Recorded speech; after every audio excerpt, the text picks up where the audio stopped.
Today we'll show you how to translate your YouTube.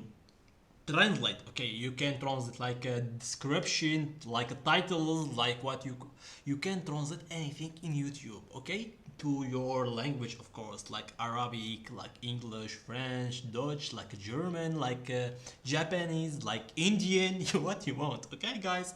Just follow the steps and don't forget like and subscribe. Okay, just now open your Google and click to your channel or click to your video you want. You can choose what you want. Okay, guys. Okay, after this, now just go with your mouse. This is a mouse. Did you see? Okay, click with your right the mouse and go to translate to this to English maybe. Okay, click and here you will be choose like this here any language you want, like Arabic, like maybe I don't know what, where is it, French, where French, where is French. Okay, French. Okay, this is the French. Okay, let's test. This is the French. Did you see? Go.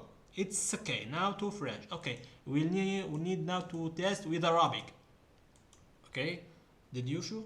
Okay, this is now with Arabic. You can translate this and you can understand what's in description. Okay, guys, and you can translate to maybe like Japanese. Okay, like Japan, and this is a Japan, and like maybe this, and now to Japanese, and it's okay, everything. Okay, guys, just don't forget like and subscribe, and thank you for watching.